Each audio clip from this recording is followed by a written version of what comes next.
जय गुरुदेव। गुरुर्ब्रह्मा गुरुर्विष्णु गुरुदेवो महेश्वरः।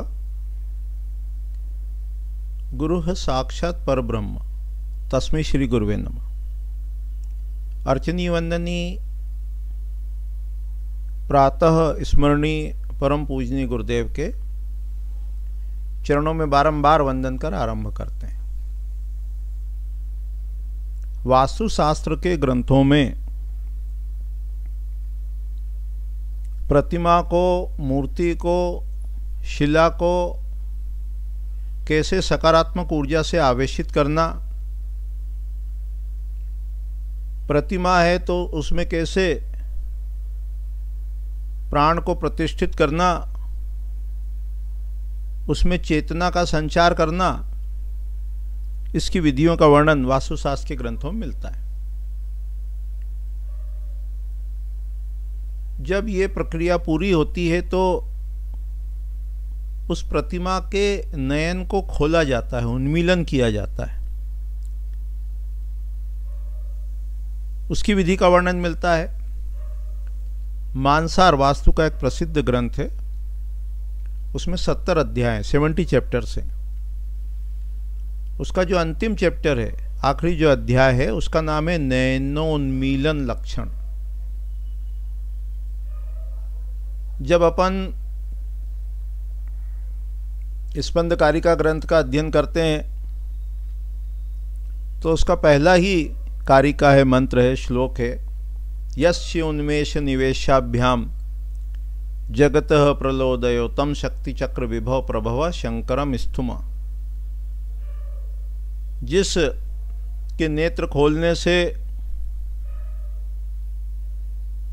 और बंद करने से जगत का प्रलय और उत्पत्ति होती है, और ये जो सृष्टि चक्र है, संसार चक्र है, इसके विभव का जो प्रभाव है, वे शंकर के चरणों में मैं अपनी उन शंकर के चरणों में मैं अपनी सीमित अहमता को समर्पित करता हूँ। सारा खेल जो है वो नयन के उन्मीलन का है।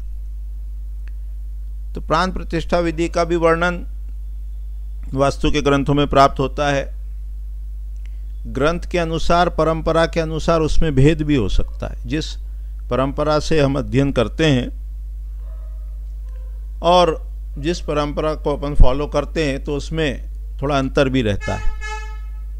यहाँ अपन नयनोन्मीलन को देखेंगे, लेकिन आज विशेष रूप से अभी पहले भाग में इसके महत्व को समझेंगे।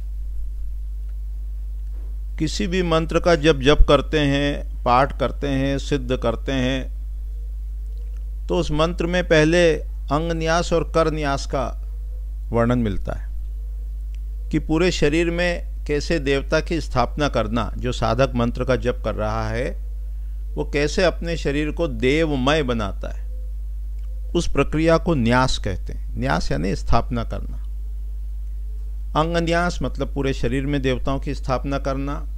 कर न्यास मतलब हाथ में, उंगलियों में, पृष्ठ भाग में, ऊपर के भाग में, अंगूठे में देवता की स्थापना करना। तो ये जो प्रतिमा स्थापना की विधि होती है, इसमें जो भी शिला होती है, पत्थर होता है, स्टोन होता है, उसमें पहले मूर्तिकार जो भी मूर्ति, प्रतिमा, बिंब बनाना चाहता है उसको विजुअलाइज करता है अपने अंदर कि वो कैसा बिंब बनाना चाहते हैं। गणेश जी की प्रतिमा है, राम जी की प्रतिमा है, या अन्य कोई देवी देवता की प्रतिमा है, तो उसको पहले अपने अंदर विजुअलाइज करता है। प्रतिमा तो उस मूर्ति में अव्यक्त रूप में है, फिर वो चीजल से, हथौड़ी से, छेनी से एक्स्ट्रा आवरण जो है, मटेरियल जो है, उसको हटाता है। शिला का चयन की भी विधि का वर्णन है, किस प्रकार की शिला लेना, कौन सी शिला लेना, कहाँ से किस दिशा से लाना, कैसे उसको बहते हुए जल से शुद्ध करना, शिल्पीशाला में रखना, और फिर उस पर एक्स्ट्रा जो मटेरियल है उसको हटाना।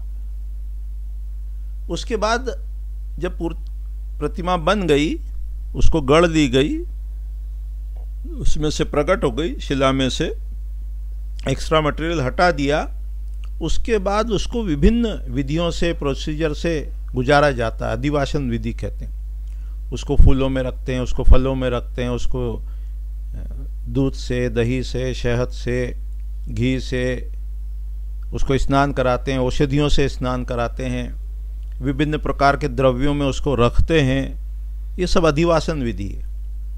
और विभिन्न प्रकार से उसको शुद्ध करते करते करते करते उसको इस स्टेज में लाते हैं कि अब उसमें प्राण प्रतिष्ठा करना है।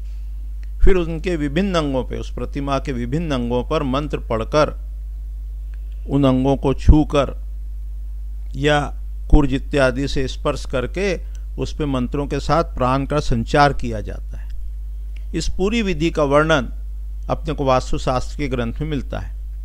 मानसार अध्याय 70 नयनोन्मीलन में, और विश्व कर्म प्रकाश ग्रंथ में उसका जो 5वां अध्याय शिलान्यास, कि शिला में किस प्रकार प्राणों का संचार करते हैं, प्रतिष्ठा करते हैं, उसका वर्णन अपने को प्राप्त होता है। किन किन मंत्रों के साथ उनको स्नान कराया जाता है, किन किन द्रव्यों के साथ स्नान कराया जाता है। तो जैसे एक प्रतिमा है, शिला है, उसमें जीव को डालना, प्राणों को प्रतिष्ठित करना, इसका वर्णन अपने को ग्रंथों में प्राप्त होता है। तो वीडियो बहुत बड़ा ना हो, इसलिए प्रथम भाग में प्राण प्रतिष्ठा और नयनोन्मीलन, इसके महत्व को थोड़ा सा प्रकाश डाला।